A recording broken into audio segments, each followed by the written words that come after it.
គ្រប់សួរបងមួយម៉ួយរបស់ក្លៀង APP ទាំងអស់គ្នាបាទថ្ងៃនេះខ្ញុំមានម៉ាស៊ីនកាត់ស្មៅមកទឹកមកពីប្រទេសជប៉ុនផលិតផលរបស់ឡម៉ង់បាទ Max Steel បាទ Series FS 55C បាទប្រភេទ Steel 55C បងប្អូនបញ្ជាទិញបាទចម្បងជាងគេគឺទៅលើបេនសាំងបាទប្រយ័ត្នប៉ះចាំបេនសាំងកែឬក៏គេបដូរដាក់បេនចិនមានអីណាបាទចឹងបេនសនំស៊ីនរបស់ 55C បាទបូមសាំងគឺនៅលើហ្នឹងបាទនៅជាប់ជាមួយនឹងរូបសញ្ញាដែលគេបង្ហាញយើងដាក់ថាឡៃបូមសាំងណាបាទអាហ្នឹងទី1ហើយចំណុចទី2បាទនៅតួបេនគឺមានវាយត្រាស់ Steel ជាប់បាទនេះខ្ញុំយកបេននេះមកឧទាហរណ៍បងប្អូនមើលមកនេះបាទនេះបេនម៉ាស៊ីនមួយទៀតណាបាទខ្ញុំលាងហើយតើបានដាក់ចូលវិញបាទនេះនៅខាងក្រោមបេនគេនេះបាទគេវាយត្រាស់ Steel ជាប់ហ្នឹងណាបាទនេះបាទត្រាស់ Steel ជាប់នៅអញ្ចឹងណាបាទហើយបើអត់មានត្រាស់ Steel ទេបាទហ្នឹងបេនចិននេះបាទ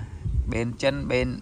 គេកែគឺប្រើអត់ស្រួលទេបាទប្រើខុសថាសនំស៊ីនរបស់វាបងប្អូនបាទនិយាយមួយម៉ាត់ខ្លីខុសសនំស៊ីនបាទប្រើអត់ស្រួលទេបាទអញ្ចឹងបងប្អូនប្រជាទិញគឺមើលសំខាន់គឺទៅលើបេនសាំងជាចម្បងនេះបាទឃើញទេស្នាប់បូមសាំងនៅខាងលើបាទហើយនៅខាងក្រោមបេនគេវាយ Trash Steel ជាប់អញ្ចឹងបាទនេះ STIHL បាទនឹងបេនសនំស៊ីនគេមើលអញ្ចឹងណាបាទជាទូទៅបាទឃ្លាំងខ្ញុំបាទខ្ញុំបញ្យល់បងប្អូនដឹងពីរបស់ឲ្យស្គាល់ពីរបស់បាទពួកអីបាទបើយើងអត់ដឹងបាទយើងទិញគឺប្រើអត់ស្រួលបាទ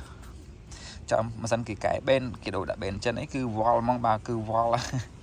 បេនស៊ីនមកវាស្រួលបិឆេះបាទហើយនឹងទី2គឺរោទៅងាងបាទរោងាងបាទថេល្អហើយខ្លាំងបាទកម្លាំងគឺខ្លាំងបាទហើយឥឡូវកុំឲ្យខាត់ពេកដាក់មកដុំមកបាទហើយរ៉ៃរ៉ាប់ចិត្តភ្លិចឆេះលើបាទបេនស៊ីនស្រួលបិឆេះហើយកណ្ដងទីអាលាក់ចឹងបងប្អូនអស់គ្នាបាទបេនស៊ីនណាហើយរោងាងបាទ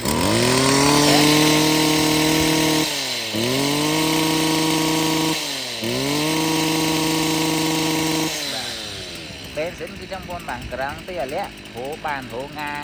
បាទហូងាងស្មើបាទបេនស៊ីនចឹងបាទតែបងប្អូនមើលចាក់ស្ដែងហ្នឹងបាទគេតិចឆែហូងាង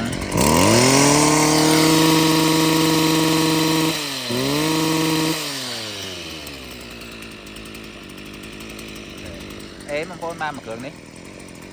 បាទអេបាទសំខាន់គឺស្រួលឆែ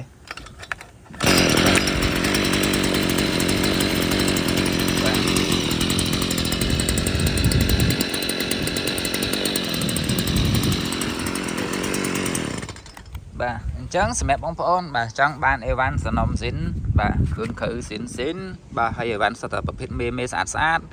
ប្រាប់បងប្អូនត្រង់អត់មានលាក់លៀមបាទអត់គេហៅថាបលែងបន្លំបាទបងប្អូនអាចមកឃ្លាំងខ្ញុំបានណាបាទ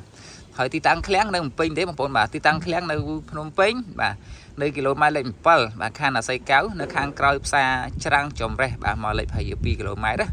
បងប្អូនចង់មកដល់ឃ្លាំងបាទអាចឆាតចូលទៅក្នុង Page ឬក៏ឆាតចូល Telegram បាទលេខ Telegram នេះមាន2ខ្សែហ្នឹងបាទ010គុត349854ក៏មាន017 60គុត8924ក៏មាន Telegram ដូចគ្នាបាទអញ្ចឹងបងប្អូនមានតម្រូវការបាទកាត់ស្មៅរបស់ជប៉ុនក្តីរបស់អាល្លឺម៉ង់ក្តីឬក៏អាឈើបាទតែងមេឃបាទរបស់ជប៉ុនក្តីរបស់អាល្លឺម៉ង់ក្តីសនំស៊ីនស្អាតអេវ៉ាន់មេស្អាតណាបាទអាចមករើនឹងឃ្លាំង AVP បានណាបាទហ្នឹងហើយចឹងបងប្អូនអាចតាក់ទងមកបានហ្នឹងហើយបងប្អូននៅតាមខេត្តគឺខ្ញុំផ្ញើជូនបានប៉ុន្តែតម្រូវបងប្អូនទាំងអស់គ្នាទូទាត់លុយមុនបានខ្ញុំផ្ញើអីវ៉ាន់ជូនណាបាទអញ្ចឹងពាក់ព័ន្ធនឹងអីវ៉ាន់ខាងឃ្លាំងគឺមិនភ័យថាគ្រឿងឯកគ្រឿងអីទេបាទគឺសនំស៊ីនបញ្យល់បងប្អូនឲ្យច្បាស់ឲ្យបងប្អូនស្គាល់ហើយអត់ឲ្យនៅសពិចសពិលទេបាទជិះវៀងបាទទិញខុសទិញចាញ់បោកគេហ្នឹងហើយអញ្ចឹងវីដេអូបង្ហាញបាទលម្អិតច្បាស់ជូនបងប្អូនមានប៉ុណ្ណឹងណាបាទបងប្អូនត្រូវការអាចតាក់ទងបានអរគុណច្រើនបងបាទគ្រប់លា